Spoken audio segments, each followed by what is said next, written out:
Comic books have seen a decline in sales for years now. DC shut down their independent imprint Vertigo, and rumors are even flying that DC Comics may even be shut down, and that Marvel Comics is just a loss leader for Disney at this point. Most blame the rising competition such as video games and movies, but comic books don't need to decline at all. That is something the industry wants you to believe because they are in denial of the fact that it's their choices that are killing comic books. Not to mention other things such as Star Wars and other beloved franchises. Companies are so busy trying to appeal to younger audiences by shoving topics that they want to be trending over topics that actually matter, that they don't see that is the root of the problem. They go into panic mode because sales are declining. They make these stupid moves to capture more viewers and more readers, but when they do it, they disregard and disrespect the older, loyal audiences. They see this as a good idea because in their minds, the younger audiences will be around in the near future when the older audiences are gone. But that is no way to capture that younger audience. Despite their efforts, comic book sales are still declining. Not to mention Star Wars saw its first flop right after a highly divisive film. So what's really happening? It's actually simple. Where did I get my love for comic books or for Star Wars or sci-fi or whatever? It was my father. It wasn't some crazy stunt that made headlines. It was my father. When these companies try a stupid gimmick to attract a younger audience, they are causing the dependable audience to turn away. The very same people that can get their children interested in comics or any of these other franchises. The older generation has spent decades following these characters or franchises,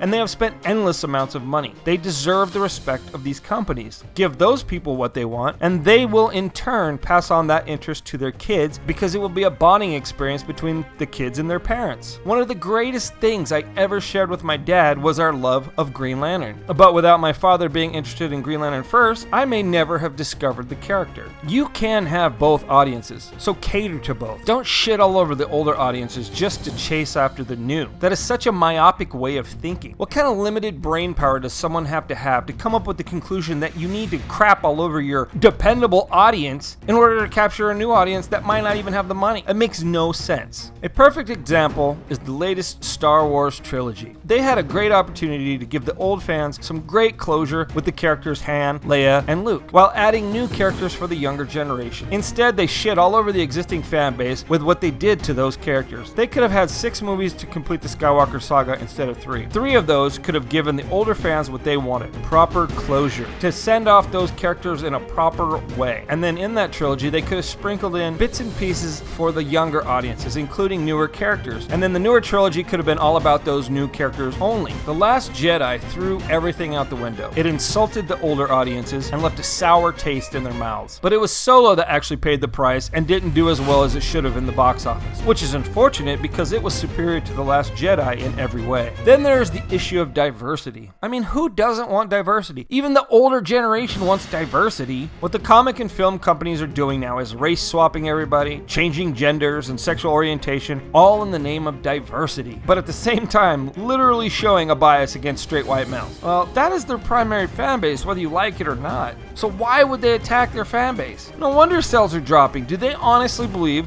that is how you attract new readers? Only a moron thinks that. They can have both old and new audiences without disrespecting anybody or anything. Besides, this isn't progress. This is repeating past mistakes. No one race should be expendable. And by constantly eliminating existing white characters, that is exactly the lesson they are showing the world. But you can have that diversity by creating new characters. When we spend 30 years collecting and reading, and now movies can actually bring those pages to life, that's what we want to see. But when they end up looking nothing like the comics, it affects those that are emotionally connected to these characters. It has nothing to do with racism or sexism. It has everything to do with us spending decades fantasizing about seeing these things on the big screen, only to have something that looks nothing like it finally arrive and hit the screens. A blonde Superman would be just as insulting because it doesn't look like the comics. Let's look at recent casting news. Now, even though I hated Halle Berry cast as Catwoman because she looked nothing like the character, I actually have no issue with Zoe Kravitz landing the role of Catwoman.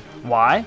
Because with those high cheekbones and angular features, Kravitz actually looks like the Catwoman from the comics. At the same time, I don't like the idea of Jeffrey Wright as Commissioner Gordon. Why? Because Wright looks nothing like Gordon at all. But Wright could very well play Lucius Fox, and with Wright's acting ability, he would do it very, very well.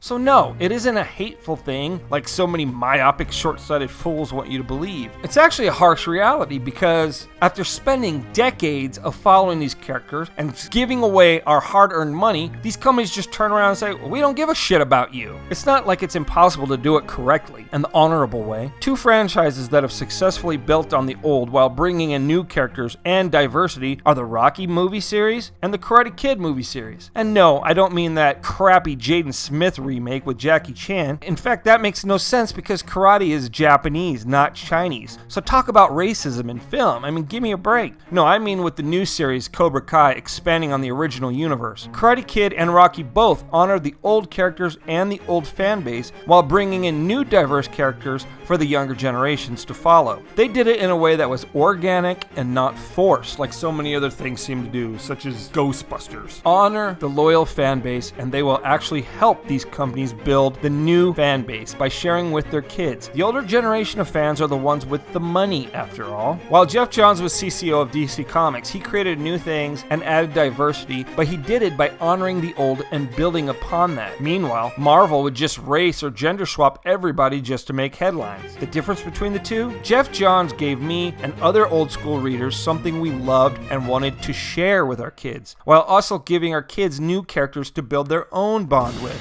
Marvel, on the other hand, made me and most other people of my generation leave Marvel entirely. Marvel became unrecognizable to us, therefore we had no interest in it, and the sales reflected that when they plummeted. Unfortunately, with Geoff Johns gone, this is already starting to happen at DC Comics too. Now there is even a rumor that they are replacing all of their heroes with new versions. I can only assume this is where the rumored new Black Batman will make his appearance. First of all, they already have a Black Batman. His name is Batwing. But every time these companies change the character, even when it isn't race or gender swapping, they are actually detracting from that character. The moment anyone can be Batman, Spider-Man, Iron Man, or Captain America, etc., is the moment those characters don't mean anything anymore. They are superheroes because they are special and unique. They aren't special or unique if anyone can do it. Why don't these people get that? As a result, for the first time in over 30 years, I quit collecting DC Comics. That says a lot, trust me. That also means I won't pass on my interests to my kids. They will discover their own interests, and it will probably be video games or VR or whatever else is coming, who knows. DC, Warner Brothers, Disney,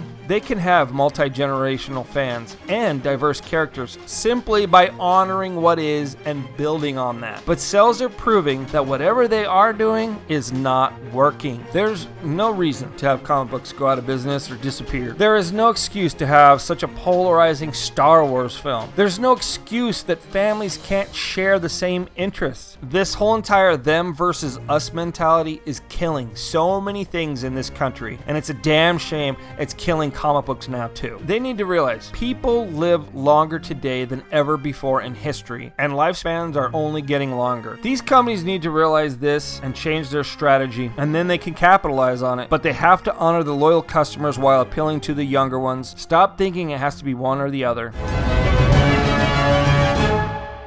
If you like this video, be sure to give it a thumbs up, and don't forget to subscribe for future content.